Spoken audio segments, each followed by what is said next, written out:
Pine Lawn Manor, known as one of the most haunted abandoned buildings in Illinois. Located in the small city of Sumner, Pine Lawn Manor's transformation from motel into a care facility marked a tragic turn of events.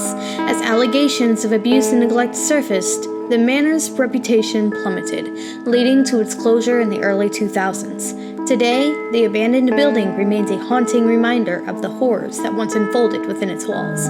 Let's take a look at the history behind the haunting.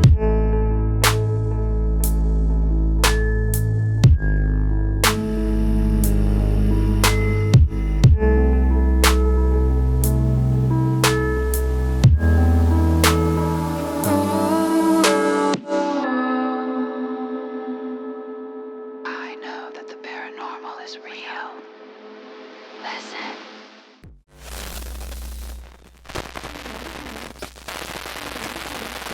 Pine Lawn Manor's history begins as a roadside motel along Route 50, a major thoroughfare connecting the east and west coasts.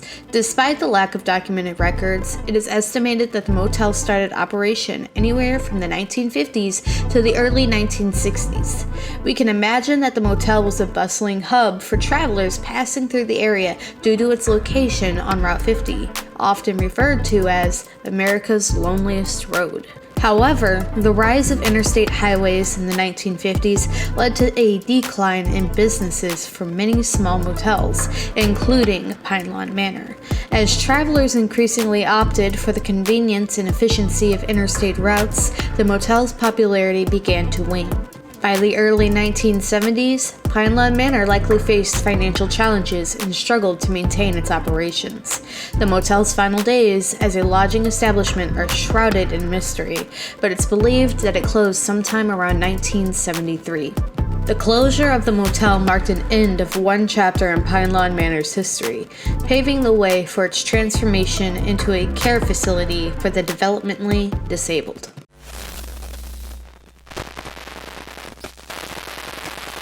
After its closure as a motel, Pine Lawn Manor underwent a significant transformation. In the early 1970s, the abandoned building was repurposed to serve as a care facility for the developmentally disabled. The exact reason for this transformation is unclear, but it's possible that the building's location and available space made it a suitable candidate for repurposing. Additionally, the growing need for care facilities for individuals with developmental disabilities may have played a role. While the specific opening date of the care facility is difficult to pinpoint, it likely opened sometime in 1973. The facility initially operated as a nursing home, providing care for individuals with a range of developmental disabilities. However, as budget cuts for mental health facilities became more prevalent in the 1990s, many locations across the country were forced to close.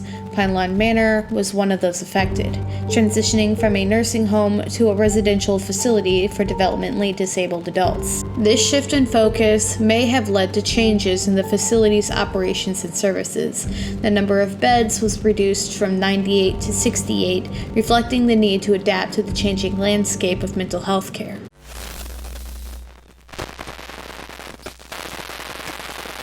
Pine Lawn Manor faced a number of challenges during its final years, ultimately leading to its closure in December 2005. One of the primary factors contributing to its downfall was a lack of funding from the state of Illinois. In addition to funding issues, the manor was plagued by allegations of improper care and neglect.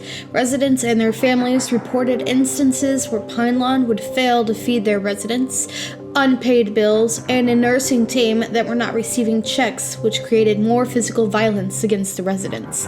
This is all told by experts who live in the community, but extraordinarily difficult to find online. However, not everything was silent. A court case filed on July 28, 2005, involving multiple plaintiffs from different care facilities, including Pine Lawn Manor, further highlighted these concerns. One plaintiff, David Childers, a resident of Pine Lawn Manor in Sumner, Illinois, sought to transition to a community-based living arrangement. His desire was met with resistance from the state of Illinois, which refused to provide the necessary services. Childers had believed that he would benefit more from an integrated integrated environment. In March of 2005, Mr. Childers was approved to move to an integrated community in Belleville, Illinois. However, Pine Lawn refused to move him, effectively making him a prisoner. It would only be 8 months later that Pine Lawn would shut its doors for good. Prior to that, Mr. Childers and his family tried to work with the state to have an integrated community approved near Sumner, Illinois. This occurred on October 29, 2004. The state refused to approve community-based programs for Mr. Childers, and he was not the only one. Many other residents reported abuse, neglect by staff, and overall insufficient care. The court case revealed that Pine Lawn Manor was not in compliance with ADA guidelines and had failed to provide adequate care for its residents.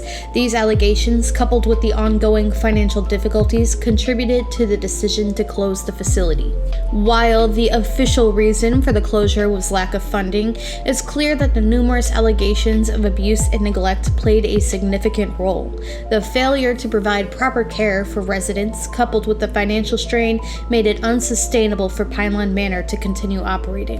While the closure of Pine Lawn Manor was undoubtedly a significant event, it's important to acknowledge the complex and often conflicting perspectives surrounding it. While some individuals may have mourned the loss of the facility that once served the community, many others likely felt a sense of relief and justice following the closure.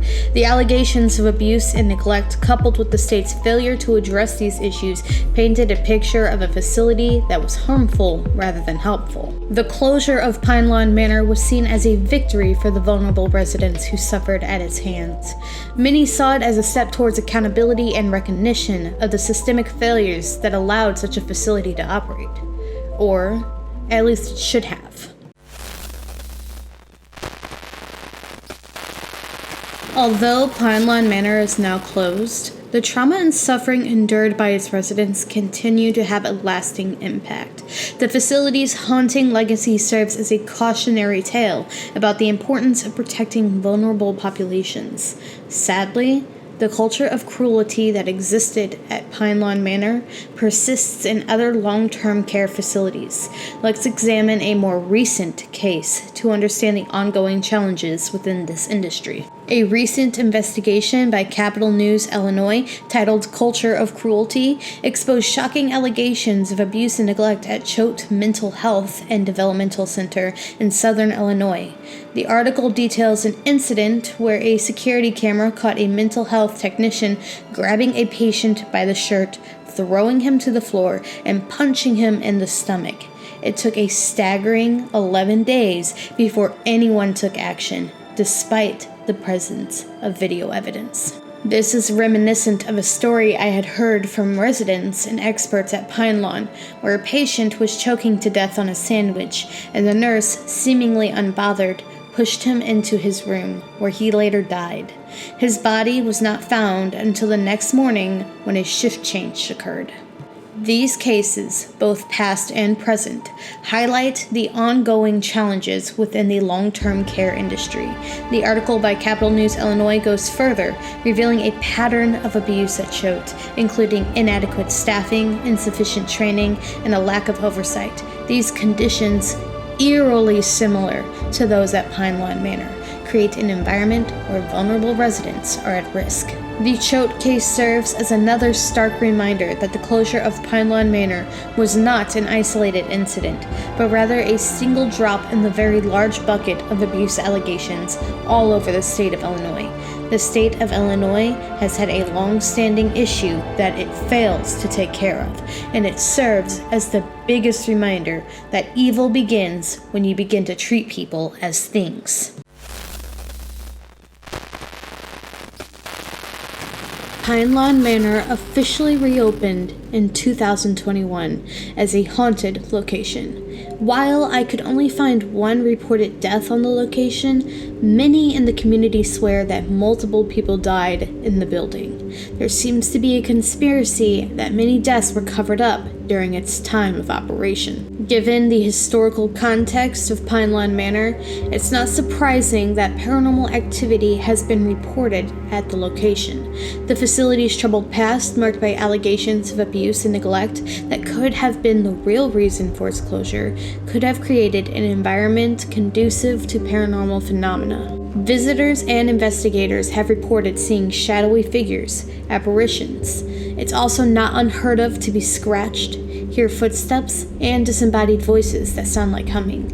Many people describe a sense of unease or dread when exploring Pine Lawn Manor, suggesting a lingering negative energy. These shared experiences of suffering and trauma endured by the residents and staff could have created a collective consciousness that continues to linger in the building. Some paranormal investigators believe that fluctuations in electromagnetic fields can cause unusual phenomena. It's possible that the abandoned building may have unique electromagnetic properties that contribute to the reported hauntings. Pine Lawn Manor's troubled past has left a mark on the community of Sumner, Illinois. The facility's history has contributed to a haunting atmosphere that continues to intrigue and disturb those who dare to explore its abandoned halls. While the exact nature of the paranormal activity at Pine Lawn Manor remains a subject of debate, the historical context provides a compelling framework for understanding the potential reasons behind these occurrences. The collective trauma, unresolved emotions, and negative energy associated with the facility's past may have created an environment conducive to supernatural phenomena. Whether you believe in the paranormal or not, Pine Lawn Manor's haunting legacy serves as a reminder of the importance of protecting vulnerable individuals and ensuring that institutions providing care meet the highest standards of quality. The facility's tragic history also highlights the enduring power of human suffering and the lasting impact it can have on a place and its inhabitants. It is real.